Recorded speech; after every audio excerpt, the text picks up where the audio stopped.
Shalom. Bapak Ibu ada sukacita, amin. Luar biasa. Di dalam Yesus kita harus tetap bersukacita, amin. Di dalam Yesus kita harus tetap percaya Dia Allah yang senantiasa ada di hidup kita. Bapak Ibu percayalah. Saya mendengar hari-hari ini banyak masalah.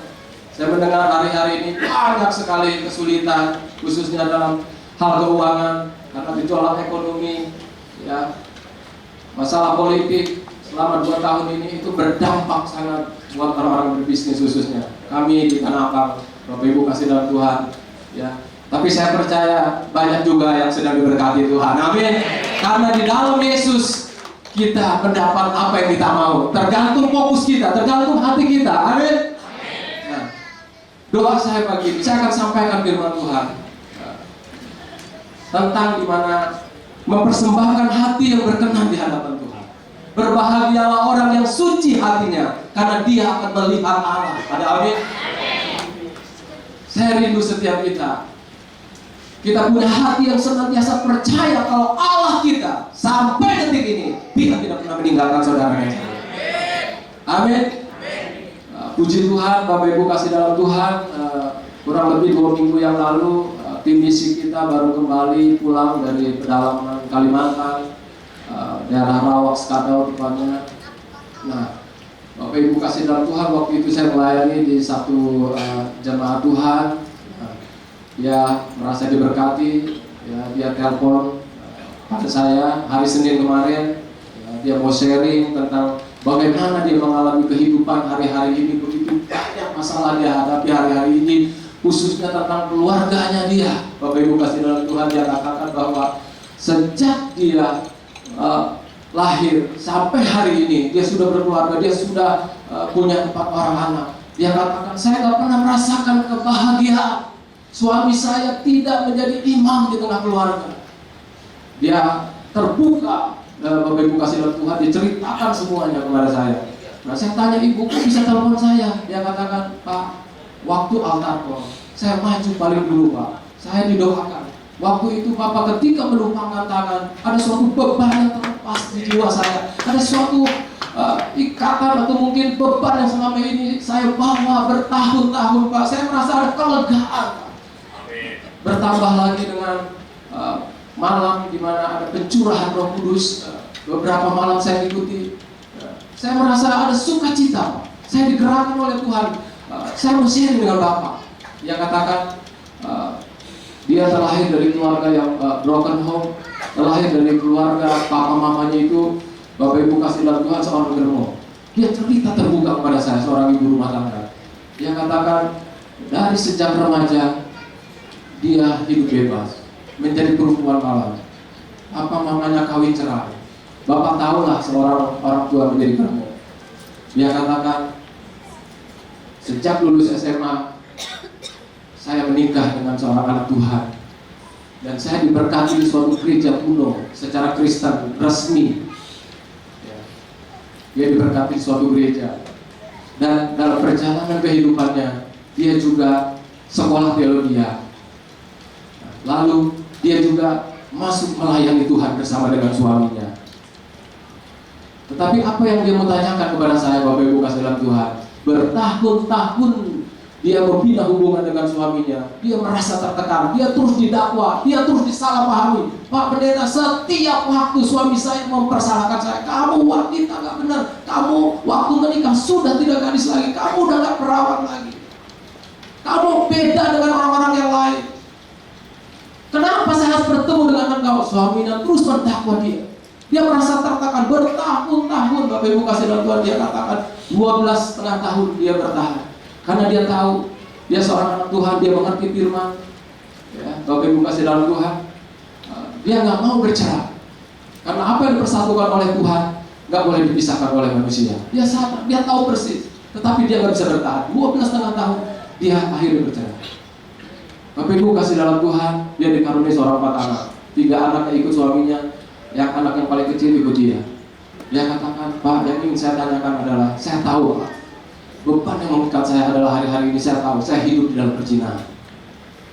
Lalu dia tanyakan, Pak, anak saya selalu mempersalahkan saya. Saya harus bagaimana, Pak? Saya nggak berani ceritakan. Saya bilang, Ibu harus berani ceritakan kepada anak-anak Ibu, karena anak Ibu udah dewasa. Ibu jangan tutup-tutupi apa yang Ibu rasakan hari ini. Ibu harus terbuka.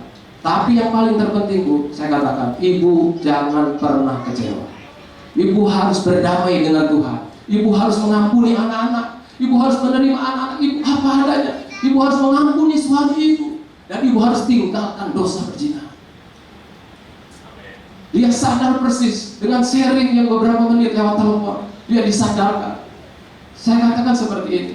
Kalau Ibu punya hati yang mengampuni, kalau Ibu punya hati yang tulus berkenan di hadapan Allah, Ibu mau berubah, percayalah, berdoalah, waktunya Tuhan akan menjawab Ibu. Apapun masalah yang Ibu hadapi, satu persatu Tuhan akan selesaikan masalah yang sedang Ibu alami. Saya katakan seperti ini. Bapak Ibu, karena saya yakin dan percaya saya bisa menjawab masalah dia, karena saya pun mengalami masalah demi masalah dalam hidup saya. Ketika hati saya ini berkenan di hadapan Tuhan, kita punya hati yang percaya, melekat terus kepada Tuhan, tidak diizinkan ada sebuah kekecewaan, Bapak Ibu, dan kita mau berubah di hadapan Tuhan. Tuhan yang bekerja, Tuhan yang menyelesaikan. Satu demi satu demi satu, nama Tuhan dipermuliakan. Ada amin. Pagi ini Bapak Ibu kasih dalam Tuhan, saya mau sampaikan kepada Bapak Ibu, saya mau simpan pesan kepada Bapak Ibu.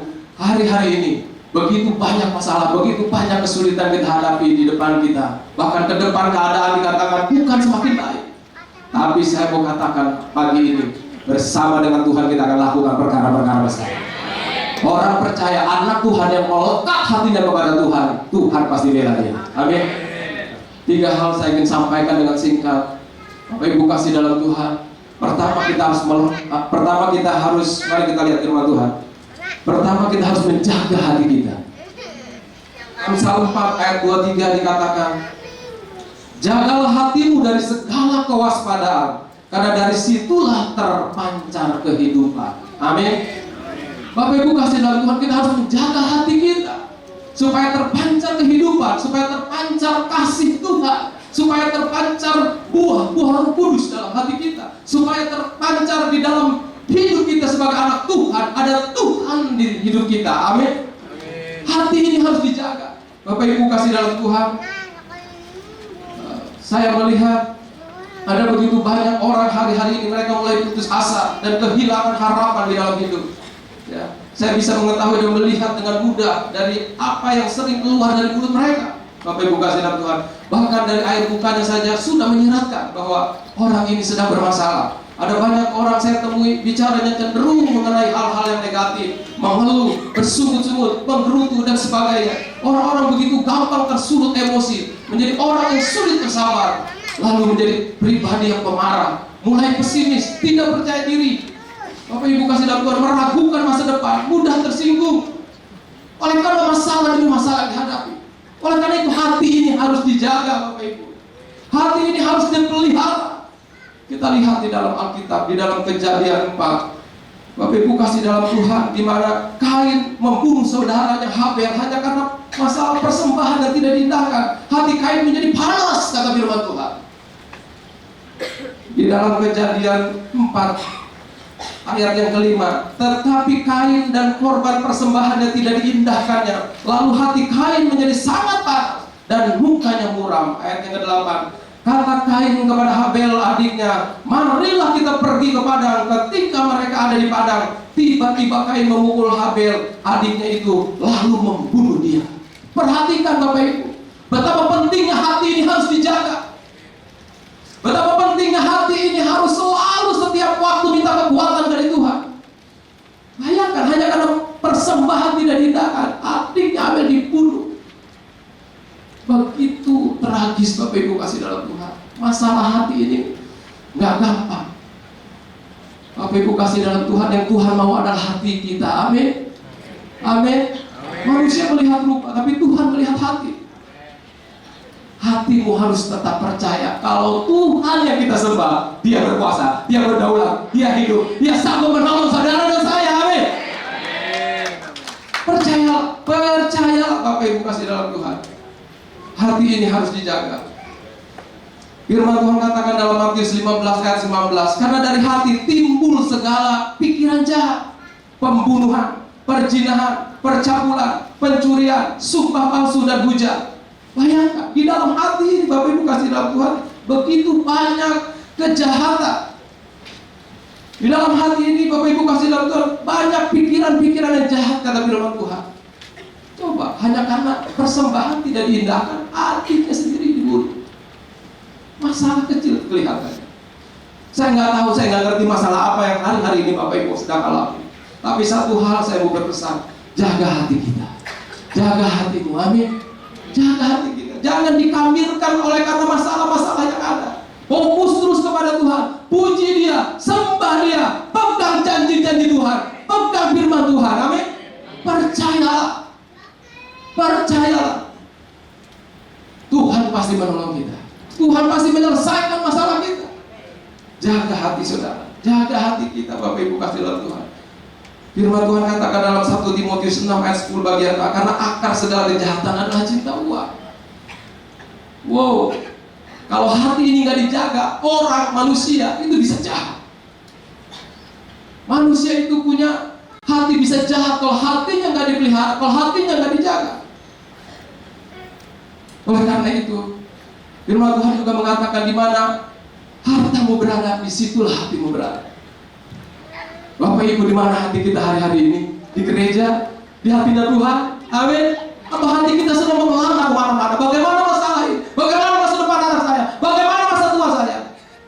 Saya mau katakan, jaga hatimu. Tetap percaya, Yesus sanggup menolong engkau. Yesus sanggup menyelesaikan masalahmu. Yesus sanggup melakukan mujizat. Dahulu, sekarang, dan sampai selama-lamanya. Kuasanya tidak pernah berubah sampai hari ini. Dia sanggup menolong. Jaga hati kita, jaga hati kita. Amin. Jangan sampai terkamir, jangan sampai Bapak Ibu kasih dalam Tuhan, hati ini menjadi kecut, tawar hati, tidak menguasai diri, tidak bisa mengendalikan, sehingga kita melakukan hal-hal yang tidak berkenan di hadapan Tuhan.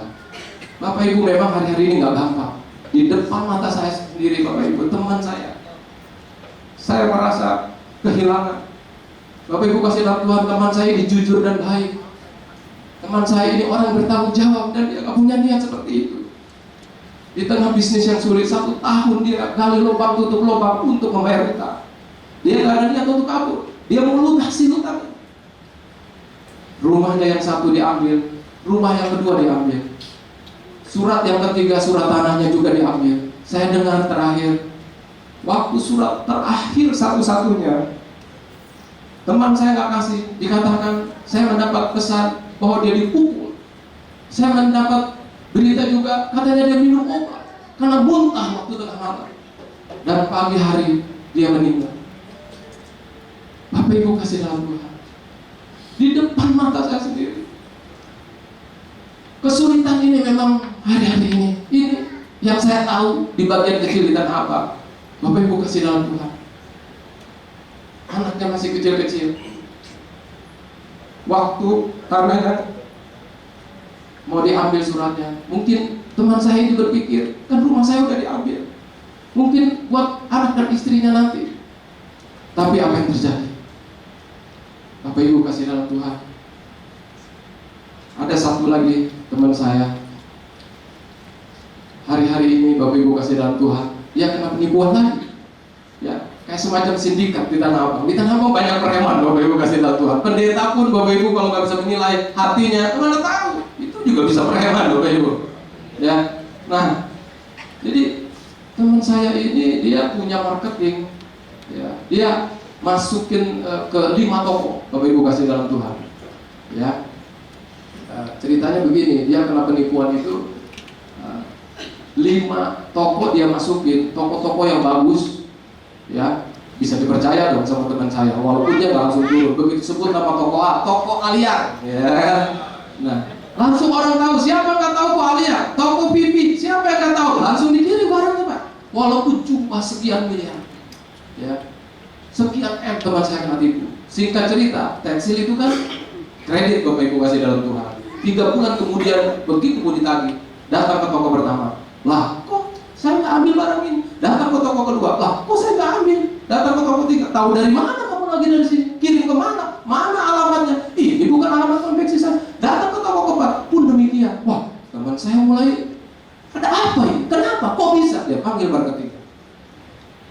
kasih dalam Tuhan, tokoh yang kelima, dia adalah penadanya. Singkat cerita, teman saya kena tipu.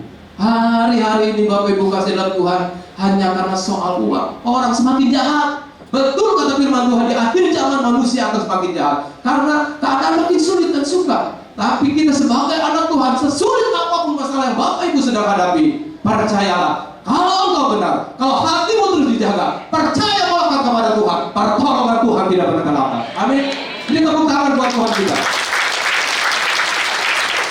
Bapak Ibu, kalau orang sedang menghadapi masalah itu sungguh sangat-sangat saya lihat memang stres. Teman saya, ya, kena tipu lagi Bapak. Bapak Ibu di depan belakang kiri kanan saya lihat ini sangat mengerikan di tanah Bapak. Tipu lagi, ya. Belum saya dengar lagi ada pendeta tipu Bapak Ibu. Jangan sampai ya. Nah, teman saya dari gantengnya luar biasa, lebih ganteng dari saya. Bapak Ibu kasih dalam Tuhan. Ya, haleluya. Karena dia kena tipu Pak, makin hari makin lusuh. Makin hari makin letih lesu, makin hari makin berbeban berat. Saya melihat makin hari makin gak ada semangat dalam hidupnya. Sungguh kasihan, ketemu di tengah jalan, dia hampir gak kena. Dia jalan terus menundukkan diri. Kita tanya, lama-lama hampir berjalan, saya perhatikan hampir 1 tahun, dia hampir seperti orang gila. Bapak Ibu, di depan kita begitu banyak masalah dan tantangan. Kita sebagai anak Tuhan harus tetap percaya. Kita harus tetap jaga hati. Kuncinya, hati kita itu harus percaya. Jangan izinkan kekecewaan datang. Amin.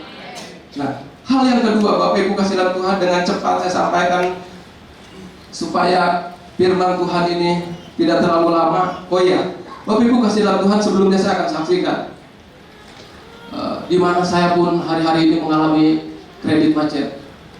Memang seperti lingkaran setan, Bapak Ibu kasih dalam Tuhan. Bahasa kasar itu seperti itu, bahasa preman tanah abang ya, seperti lingkaran setan. Artinya begini, ada yang kabur di Bandung, ada yang kabur di Pekalongan. Saya nggak kenal, saya nggak tahu siapa orang Pekalongan. Maaf, bukan untuk kesombongan. 60 miliar. Ada yang kabur di Pekalongan 40 miliar. Saya nggak kenal, saya nggak tahu. Saya juga nggak masuk. Pak Poni juga nggak masuk, juga nggak tahu. Tapi kan saya punya langganan. Pak Poni juga punya langganan. Langganan Pak Poni yang besar masuk ke Bandung Pak, besar sekali kenanya. Langganan saya Pak masuk ya di Pekalongan. Ini kan lingkaran setan Pak. Kenanya nggak sedikit. Setiap nah, langganan Pak Poni nggak bisa bayar, langganan saya nggak bisa bayar. Akhirnya saya kena masalah. Hari-hari ini saya pun sedang mengalami hal seperti ini. Kalau bukan dengan kekuatan yang dari Tuhan, Bapak Ibu kasih dalam Tuhan, dilema, maju kena, mundur kena, diteruskan salah, enggak diteruskan salah. Tapi saya percaya, kalau kita tetap jaga hati, Tuhan pasti menolong saudara dan saya. Saya bersyukur punya Tuhan yang luar biasa. Saya bersyukur punya Tuhan yang betul-betul berdaulat atas hidup kami. Bapak Ibu kasih dalam Tuhan, saya pun jujur, kalau bukan karena Tuhan, saya udah gak kuat lagi. Saya udah gak tahan lagi. Kadang-kadang saya mau ke Tanah Abang, malas luar biasa. Kadang-kadang saya pengen tidur seharian. Ya, saya akui Bapak Ibu kasih dalam Tuhan. Tetapi puji Tuhan, Tuhan ingatkan saya, jangan tinggalkan kasih yang mula-mula. Bapak Ibu, saya masih ingat ketika saya mengalami kasih yang mula-mula, ada gelora cinta di hati saya, ada semangat yang menyala-nyala. Saya ceritakan kemana-mana bagaimana Tuhan membebaskan hidup saya, menyelamatkan saya ketika saya terikat oleh autisme, ketika saya memakai ilmu-ilmu jimat-jimat. Maka istilahnya waktu itu saya sampai pakai pelet, Bapak Ibu kasih dalam Tuhan, pasang susu, ya, dagang supaya laris. Itu saya lakukan. Saya masih ingat, saya ceritakan kemana-mana bagaimana Tuhan menebus hidup saya, bagaimana Tuhan menyelamatkan hidup saya. Saya pun pernah stres, gak bisa tidur waktu belum kenal Tuhan. Tetapi waktu saya kenal Yesus, saya mengalami kasih yang mula-mula itu, Bapak Ibu kasih dalam Tuhan. Begitu bergeloranya saya beritakan kepada orang tua saya ajak teman saya pendeta untuk mendoakan orang tua saya. Ada komsel di tengah orang tua saya doakan mereka, saudara-saudara saya. Rupanya Tuhan mulai tahu, karena beban yang saya alami hari-hari ini, Tuhan melihat ada keletihan mungkin di hati saya, ada kekecewaan, semangat saya mungkin mulai kendor, yang tahu hanya Tuhan setiap hati saudara dan saya. Saya maksudkan seperti ini, Bapak Ibu kasih dalam Tuhan. Rasul Paulus begitu tegas dan begitu keras mengatakan kepada jemaat Efesus, jangan bodoh, jangan bebal. Pergunakan waktu yang ada, karena hari-hari ini adalah jahat. Engkau harus mengerti kehendak Tuhan. Rasul Paulus tegur jemaat Efesus begitu kerasnya. Bapak Ibu kasih dalam Tuhan, dikatakan bahwa pergunakan waktu yang ada. Jangan bodoh, jangan tinggalkan kasih yang mula-mula itu. Apa sih kebodohan yang dilakukan oleh jemaat Efesus, Bapak Ibu kasih dalam Tuhan? Kalau Bapak Ibu lihat dalam Wahyu yang kedua, dikatakan bahwa jemaat di Efesus mereka meninggalkan kasih yang mula-mula. Padahal jemaat Efesus begitu giat melayani Tuhan. Jemaat Efesus, Bapak Ibu kasih dalam Tuhan, rela menderita demi nama Tuhan Yesus. Tuhan tegur, betapa dalamnya engkau telah jatuh. Bertobatlah dan kembalilah. Kalau tidak bertobat, Tuhan akan mengambil kaki dia. Kaki dia melambangkan daripada lambang Roh Kudus. Kaki dia berbicara tentang kehadiran daripada Roh Kudus. Bapak Ibu, kalau kita tidak kembali kepada kasih yang semula, Roh Kudus itu akan diambil. Kaki dia itu akan diambil. Billy Graham mencatat dalam bukunya 80% gereja akan berjalan baik.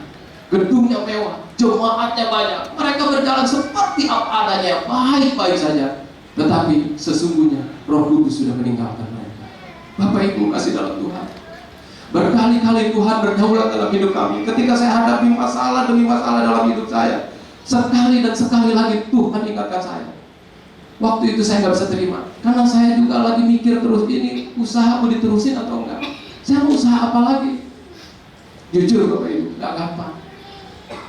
Saya nggak bisa terima. Tuhan kembali ingatkan, ini masa penabian, ini masa pemurnian. Khusus Tuhan secara pribadi bicara kepada saya, relakan anakmu, relakan.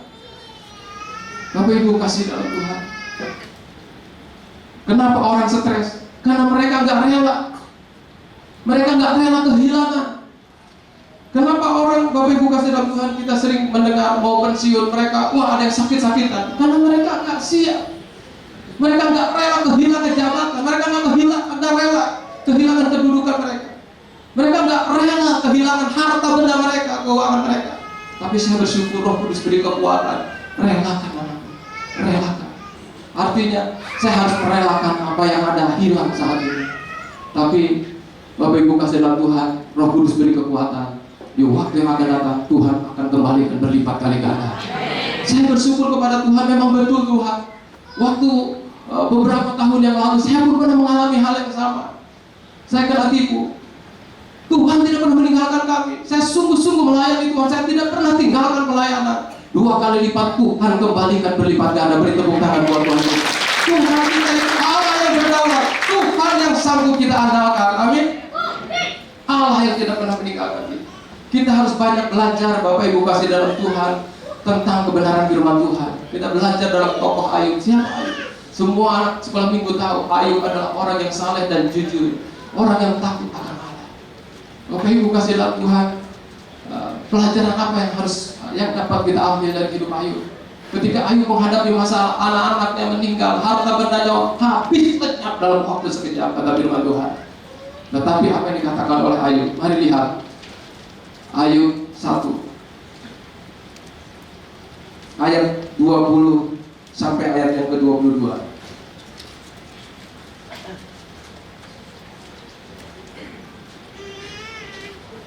Ya, ada di depan. Mari kita sama-sama baca. 1, 2, ya. Ini perkataan Ayub ketika dia menghadapi masalah. 1, 2, ya. Maka berdirilah Ayub, lalu menghoyak jubahnya dan mencukur kepalanya. Kemudian sujudlah ia dan menyembah. Ayat 21. Katanya, dengan telanjang aku keluar dari kandungan ibuku, dengan telanjang juga aku akan kembali ke dalamnya. Tuhan yang memberi, Tuhan yang mengambil, terpujilah nama Tuhan. Ada amin? Luar biasa Bapak Ibu kasih dalam Tuhan. Ayub sadar ketika Tuhan memperhadapkan masalah demi masalah dalam hidupnya, harta bendanya habis, anak-anaknya meninggal dalam waktu yang sekejap, dikatakan Tuhan yang mengambil, Tuhan yang memberi, terpujilah nama Tuhan. Ada amin? Kalau kita lanjutkan, Ayub menghadapi masalah tidak sampai di sana. Ayub pun menghadapi borok di kepalanya. Waktu itu istrinya sempat mengutuki, apakah masih engkau mau menyembah Allahmu? Ayub katakan, kamu ini seperti perempuan gila. Masakan kita cuma mau menerima yang baik dari Tuhan. dari kesemua masalah yang Ayub hadapi, dari mulut bibirnya dia tidak berbuat dosa. Pelajaran apa yang bisa kita ambil Bapak Ibu kasih dalam Tuhan? Masalah apapun yang kita hadapi, jaga hati kita. Amin. Jaga mulut kita. Jangan sampai apa yang keluar ini perkataan-perkataan yang tidak berkenan. Karena apa yang keluar dari mulut berasal dari hati. Apa yang kau katakan, jadilah sesuai dengan perkataan. Perkatakan firman Tuhan. Perkatakan bahwa Tuhan Yesus sanggup menolong saudara dan saya. Bahwa Tuhan sanggup mengembalikan apa yang hilang. Bahwa Tuhan sanggup menyembuhkan penyakit kita. Bahwa Tuhan sanggup memberkati anak-anak kita, masa depan mereka ada di dalam tangan Tuhan Yesus. Bapak Ibu, hal yang kedua, hati ini harus diisi dengan firman. Ada amin? Kita lihat di dalam Yosua bagaimana waktu itu Yosua 1, Musa telah mati. Yosua diperintahkan oleh Tuhan untuk menyeberangi Sungai Yordan. Kita lihat firman ini, Bapak Ibu kasih dalam Tuhan. Nah, jadi hati ini harus diisi dengan firman. Boleh ditayangkan di depan, persiapkan. Hati ini harus diisi oleh firman. Renungkan firman Tuhan. Ada amin? Perkatakan firman Tuhan, lakukan firman Tuhan, isi dengan firman demi firman, isi dengan pujian, isi dengan penyembahan, isi dengan kuasa daripada Tuhan. Amin. Isi dengan hal-hal yang positif. Ya, hati ini butuh Bapak Ibu kasih dalam Tuhan. Amin. Jangan renungkan masalah. Bukan berarti kita gak punya masalah, tetapi lebih banyak mana yang masuk ke dalam hati saudara, lebih banyak mana yang diisi. Ada amin. Ini faktor yang menentukan. Kalau saja 51, 49, 51% positif tentang kebaikan, tentang kuasa Tuhan, tentang firman Tuhan, engkau menang dengan masalahmu. Amin. Saya lihat orang kenapa stres, karena mereka mengisi hatinya, pikirannya diracuni oleh masalah-masalah yang dihadapi. Dia mendengar gosip sana, gosip ini, dia mendengar berita ini, berita itu, hal-hal negatif dia masukkan ke dalam diri. Pesan saya, di tengah pergumulan yang ada, kita harus menjaga hati. Kita harus isi hati ini dengan firman Tuhan. Ada amin? Mari kita baca Bapak Ibu di dalam Yosua 1 ayat 7, 8, dan 9. Kita lihat di depan 1, 2. Ya, hanya kuatkan dan teguhkanlah hatimu dengan sungguh-sungguh.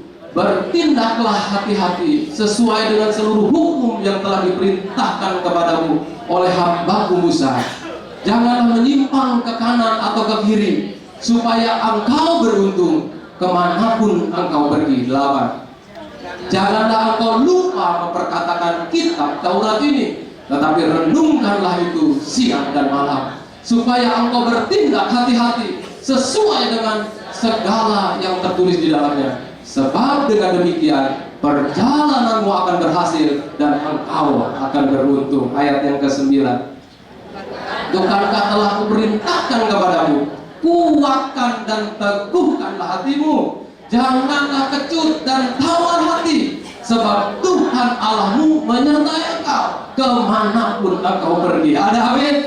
Percayalah, kemanapun kita pergi, Tuhan menyertai saudara dan saya. Amin. Renungkan kebaikan Tuhan, renungkan pertolongan Tuhan. Ketika saya mempersiapkan khotbah ini, Bapak Ibu kasih dalam Tuhan, Bapak Ibu, saya merenung, saya berdoa, saya renungkan, saya menyembah Tuhan. Tuhan ingatkan kebaikan demi kebaikan yang Tuhan pernah lakukan dalam hidup saya. Tuhan ingatkan banyak masalah juga yang saya hadapi. Sekali-kali kalau hati ini tetap percaya, Tuhan gak pernah tinggalkan kami. Tuhan selalu bela dan bela dan bela. Memang gak sekejap mata. Waktu saya hadapi masalah, bertahun-tahun saya berputar-putar di padang gurun kehidupan. Tetapi itu proses, tetapi itu pembelajaran dalam hidup saya. Tuhan ingatkan bahwa Tuhan menyertai hidup kami. Bapak Ibu kasih dalam Tuhan, isi hati ini dengan firman. Amin. Baca firman Tuhan, renungkan. Memang di tengah masalah ini pilihan. Saya sering kali juga di tengah kesibukan, apalagi hari-hari ini bisnis nggak gampang. Bangun pagi udah cepat-cepat urus masalah ini, masalah itu. Kadang doa dengan singkat, baca firman 1-2 ayat. Kadang nggak baca, Bapak Ibu. Tapi dengan adanya masalah, kita semakin intim dengan Tuhan. Amin. Dengan ada masalah, kita semakin mulai rajin membaca firman. Ini penting. Ini menjadi kekuatan dalam hidup kita. Ada amin? Hal yang ketiga, kita harus melekat kepada Tuhan. Ada amin? Siapa yang setuju? Amin. Kita harus melekat kepada Tuhan, supaya hati kita ini tetap benar, tetap suci, tetap kudus, supaya kita melihat Tuhan yang kita sembah, Dia hidup, Dia sanggup menolong saudara dan saya. Kita harus melekat kepada Tuhan. Daud menulis dalam Mazmur yang ke-91 dikatakan, sungguh hatinya melekat kepadaku, maka aku akan meluputkannya dan akan membentengi dia. Ada amin? Kita kenal Bapak Ibu kasih dalam Tuhan, siapa Daud? Daud ini seorang yang berkenan di hati Allah. Daud punya hati yang lembut. Daud ini luar biasa Bapak Ibu kasih dalam. Padahal Daud manusia biasa. Ketika Tuhan memilih dia hanya melihat hatinya Daud. Menurut ukuran rupa, Daud itu sosok yang tidak layak untuk Tuhan pilih. Tetapi Bapak Ibu, karena hati Daud ini luar biasa, sehingga dia berkenan diangkat menjadi raja. Dan saya mau katakan, Daud pun manusia biasa seperti kita, bisa melakukan kesalahan. Daud pernah jatuh di dalam dosa perzinahan, perselingkuhan. Bahkan Bapak Ibu kasih dalam Tuhan, merencanakan pembunuhan terhadap Uria, suami daripada Betseba. Tetapi apa yang dilakukan? Ketika dia menghadapi masalah itu, dia mengaku dosa. Di Mazmur 51, Bapak Ibu boleh baca. Dia katakan, Tuhan tahirkanlah hatiku. Daud sungguh-sungguh minta ampun. Daud punya hati yang lembut. Dia minta maaf, minta ampun kepada Tuhan. Dan satu hal yang sangat menyukakan hati Tuhan, Tuhan, jangan ambil rohmu Tuhan. Ada amin? Kalau sikap hati kita seperti ini, seperti Daud, saya yakin percaya, sesulit apapun masalah yang Bapak Ibu sedang hadapi hari-hari ini, kau punya hati yang melekat, tetap percaya Tuhan akan menolong saudara, Tuhan akan membela saudara, Tuhan akan menyertai saudara, Tuhan akan berperkara dalam hidup saudara. Ada amin? Kita lihat Mazmur 91. Ini ayat yang terakhir.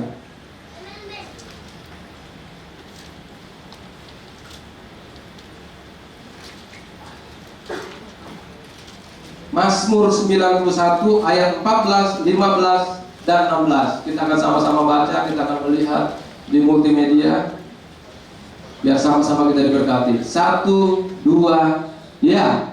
Sungguh hatinya melekat kepadaku, maka aku akan meluputkannya, aku akan membentenginya, sebab ia mengenal namaku. 15.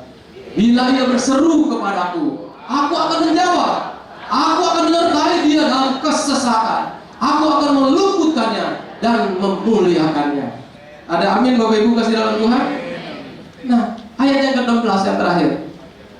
1, 2. Dengan panjang umur akan kukenyangkan dia, dan akan kuperlihatkan kepadanya keselamatan daripadaku. Beri tepuk tangan buat Tuhan kita.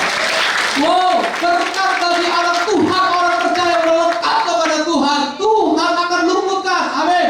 Penyakit sampar, masalah, tantangan dalam hidup Bapak Ibu kasih dalam Tuhan halal. Amin.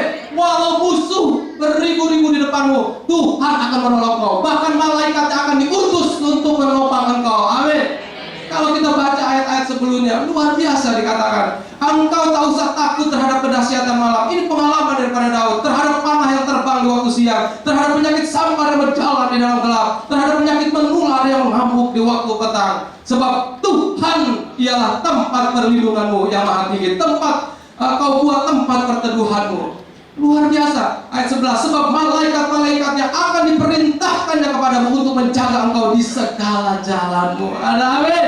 Luar biasa Tuhan yang kita sembah. Rahasianya apa? Melekat kepada Tuhan seperti Daud. Amin. Tetap percaya kepada Daud di tengah situasi kondisi apapun. Pertama, Bapak Ibu kasih dalam Tuhan, hatimu dan hatiku harus dijaga. Kedua, hatimu dan hatiku harus diisi oleh firman. Ketiga, hatimu dan hatiku, Bapak Ibu kasih dalam Tuhan, harus melekat kepada Tuhan. Maka engkau akan melihat Tuhanmu. Amin. Matius 5 ayat 8. Berbahagialah orang yang suci hatinya, karena dia akan melihat Allah. Luar biasa Tuhan kita ini. Firman-Nya itu ya dan amin. Saya yakin percaya Bapak Ibu. Ayat 15 dikatakan, bila ia berseru kepadamu, aku akan menjawab. Aku akan menyertai dia dalam kesesakan. Aku akan meluputkannya dan memuliakannya. Betapa dahsyatnya Tuhan kita. Amin. Percaya Bapak Ibu. Amin.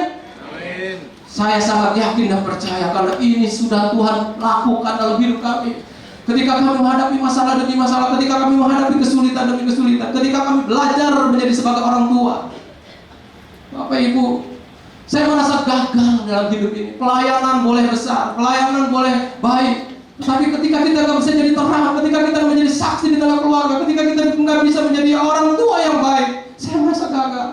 Saya bingung, saya nggak ngerti, saya harus berbuat apa ketika saya hadapi masalah itu. Tapi satu hal, saya tetap percaya, saya tetap jaga hati, saya tetap melekat, saya tetap berdoa kepada Tuhan. Saya mau berubah, saya mau perbaiki gaya hidup saya yang salah selama ini. Tidak ada waktu dengan anak saya, dengan keluarga saya sibuk melayani Tuhan. Bukan berarti melayani salah. Bapak Ibu, ketika saya hadapi ini lebih berat daripada ketika saya menghadapi masalah pekerjaan. Jujur, saya merasa gagal, saya merasa malu. Saya merasa di satu sisi saya sedang khotbah, di satu sisi saya sedang membina anak-anak muda. Tapi puji nama Tuhan, Tuhan melihat hati. Berkali-kali Tuhan melihat hati. Rupanya Tuhan sedang bentuk kami, Tuhan sedang proses saya. Satu persatu Tuhan selesaikan ketika hati ini punya niat untuk mengampuni, punya niat untuk berubah, punya niat untuk melakukan firman Tuhan. Ada amin? Percaya Bapak Ibu, saya nggak ngerti masalah apa yang sedang Bapak Ibu hadapi. Pesan saya, jaga hati kita, jangan kecewa, jangan terkontaminasi. Lebih banyak isi dengan firman, dengan khotbah-khotbah, dengan pujian, dengan penyembahan, dengan kata-kata yang positif. Punya komunitas yang benar. Ada amin? Saya mendengar ada orang teman saya juga Bapak Ibu di Tanah Abang. Ini Tanah Abang lagi ya kan, cuman tahunya cerita Tanah Abang ini ya. Asal jangan jadi preman Tanah Abang. Amin. Puji Tuhan. Bapak Ibu kasih bantuannya.